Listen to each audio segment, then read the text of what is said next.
ఒక దశాబ్దం వెనక్కి వెళ్ళిపోయింది ఇప్పటికే అమెరికా.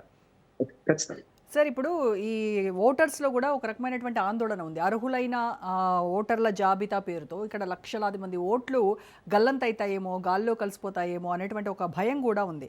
అంటే ముఖ్యంగా వలసదారులు కావచ్చు, ఆ తర్వాత మైనారిటీల ఓట్లను ఏమైనా టార్గెట్ చేస్తాడేమో అనేటువంటి భయం ఉంది.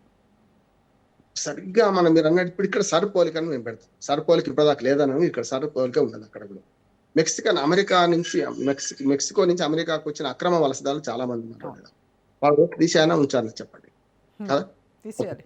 రెండోది ఇల్లీగల్ ఇమ్మిగ్రేట్స్ ఉన్నారు చాలా మంది. వాళ్ళ సమయం అయిపోయినాక కూడా అక్కడే ఉన్నారు. హ్మ్. వాళ్ళని పంపించాలా వద్దా? చెప్పండి. ఇవన్నీ ఎవరైనా చేయాల్సిందే కదా! ట్రంప్ కాదు. మళ్ళీ ఇక్కడ ట్రంప్‌ని సమర్థిస్తున్నాను నేను. హ్మ్. ఎందుకంటే చాలా మంది మెక్సికో ద్వారా చూస్తున్నాం మనం. పసిపిల్లలు కూడా సముద్రంలో కొట్టుకుపోయి శవాలు కొట్టుకొస్తుంటారు చూస్తాం. అంటే వాళ్ళు డేంజరస్ పరిస్థితులలో మెక్సికోలో ఉండలేక అమెరికాకు వలస వచ్చే క్రమంలో వందలాది మంది, వేలాది మంది చచ్చిపోతుంటారు చూస్తున్నాం మనం కదా!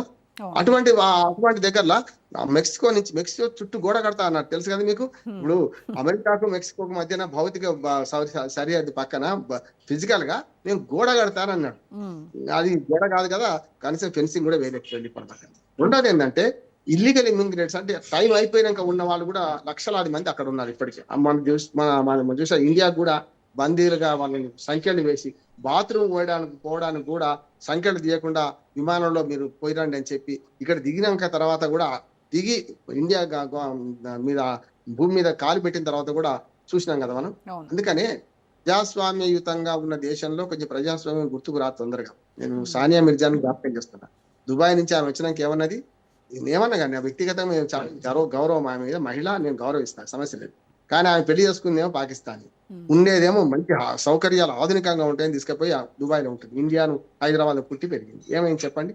ఇండియాకి రాగానే నేనెంత ఫ్రీగా ఫీల్ అయినానంటే నా బతుకు మంచిగా అయిందని నేను ఫీల్ అయినా అన్నది. మరి హ్మ్. ఇక్కడ ఉన్న ప్రజాస్వామ్యం గురించి మన వాళ్ళకి కూడా తెలవాలి కదా! ఆమె అన్న ప్రకారం అయితే ఇక్కడ కూడా అంటున్నాను నేను. వాళ్ళు బందీలుగా అక్కడ పట్టుకొని దుర్మార్గంగా సంకెళ్ళు వేసి తీసుకొచ్చినాక అమెరికాలో లేని స్వేచ్ఛ ఏంటి, మన దగ్గర ఉన్న స్వేచ్ఛ ఏంది అర్థమైంది కదా వాళ్ళకు. ఇప్పుడు కరెక్ట్. సేమ్ అదే జరుగుతుంది. అమెరికా ప్రజలు ఇప్పటికైనా మారాలంటున్నాను. 35,00,00,000 మంది జనాభా. హ్మ్. 30 మంది జనాభా. మా ఉత్తరప్రదేశ్ రాష్ట్రానికి కొంచెం అటు ఇటుగా. అమెరికా ప్రజలు ఎంతమ్మా? మన ఉత్తరప్రదేశ్‌లో 30,00,00,000 మంది జనాభా ఉంది. ఉత్తరాఖండ్ కలుపుకుంటే అమెరికా జనాభా అంతా ఆల్‌మోస్ట్ ఆల్ కలుపుకుంటే 35,00,00,000 మంది. 35,00,00,000 మందిలో ఓటర్లు ఎంతమంది? సగం మందే కదా! 17, 20,00,00,000 మంది ఓటర్లు ఉంటారు. ఈ హ్మ్. ఈ ఓటర్ లిస్ట్‌లో కూడా నేను జోక్యం చేసుకుంటా, నేను పైనుంచి రుద్దుతా అంటే మాత్రం నా ఉద్దేశం ఏంటంటే అమెరికా ప్రజలు స్వేచ్ఛాప్రియులు. అట్లాగే అతి పురాతన ప్రజాస్వామ్యం గనుక ఖచ్చితంగా నిరోధించగలగాలి. కాకపోతే తాత్కాలికంగా అమెరికా అధ్యక్షుడు ఒక ఉక్కు పాదం మోపుతున్నాడు గనుక, ఒక పెద్ద మంత్రదండం లేకుంటే ఒక ఆయుధం పట్టుకొని తిరుగుతున్నాడు గనుక, ఒక గూండాలాగా ఆయనను పైకి ఏమనలేకపోతున్నాడు. కానీ తిరుగుబాటు ఒకసారి వచ్చినంక, ఆయనే గనుక ప్రపంచంలోని చాలా దేశాలలో ఎట్లా అస్థిరత సృష్టించిండో, ఖచ్చితంగా అమెరికాలో గూడా ఈయన పాలన ముగిసే కల్లా నేపాల్‌లో జరిగిందో, బంగ్లాదేశ్‌లో నేను ఊహిస్తున్నా. అది కావు కావు నా రాజకీయ పరిజ్ఞానంతో ఊహిస్తున్నా. హ్మ్. నేపాల్, బంగ్లాదేశ్ అట్లాగే మనకు శ్రీలంకలో ఏం జరిగిందో అది జరిగే అవకాశం ఉందేమో అని నేను అనుకుంటున్నాను. ఇప్పుడు కానీ అమెరికా ఎన్నికల ప్రజలు ఎన్నికల విజ్ఞులు. ముందు ఆల్ ఆఫ్ ఎ సడెన్ ఇలా రూల్స్ మార్చడం వల్ల ఇన్ కేస్ అది కోర్టులు కనుక దానికి తీర్పు అనుకూలంగా వస్తే ఓటర్లలో గందరగోళం నెలకొనేటువంటి పరిస్థితి డెఫినెట్‌గా ఉంటుంది. సో దీంతో ఓటింగ్ శాతం పైన ఏమైనా పోలింగ్ శాతం పైన ప్రభావం పడేటువంటి అవకాశం ఉంటుందంటారా సార్?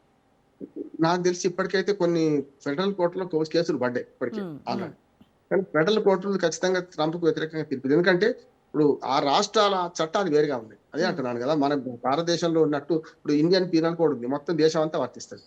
సిపిసి ఉన్నది. మొత్తం సివిల్ కోడ్ ఉన్నది. దేశం అంతా వర్తిస్తది. హ్మ్. అక్కడ అట్లా లేదు. ఏ రాష్ట్రానికి ఆ రాష్ట్రం అక్కడ చట్టాలు వేరుగా ఉన్నాయి. హ్మ్. కనుక ఫెడరల్‌లో ఫస్ట్ ఈయన తీర్పు వ్యతిరేకంగా వస్తదని నేను అనుకుంటున్నాను. ఇప్పుడు మన ఓటర్ లిస్ట్ సవరణ. యెస్. రెండవది ఇక్కడ తీర్పు వ్యతిరేకంగా వస్తే మళ్ళీ సుప్రీం కోర్ట్ తానే పోతాడు. సుప్రీం కోర్టును తృణీకరించిన తానే మళ్ళీ సుప్రీం కోర్ట్‌ని ఆశ్రయిస్తాడు చూడండి. అంటే హ్మ్. ఇప్పుడు కింద పడ్డా పైన పడ్డా నాదే పై చేయి అనే బాపతు ట్రంప్. అక్కడేం వెనక ముందు ఆడడు. కనుక ఒకవేళ సుప్రీం కోర్టు కనుక ఆయన ఎళ్తే ఈ రాష్ట్రాల తీర్పును సమీక్షించి సుప్రీం కోర్ట్ కూడా వ్యతిరేకంగా తీర్పు వచ్చిందని ఎక్కడికి పోతారు ఇంకా? హ్మ్. అమెరికాని దాటైతే ఇరాన్‌లోనో లేకుంటే రష్యాలో అయితే కేసు వేయలేడు కదా! కరెక్ట్. అందుకనే ఏం జరుగుతుందో చూడొచ్చు గానీ నా ఉద్దేశంలో కోర్టులో చుక్కెదురవుద్దని నేను అనుకుంటున్నాను.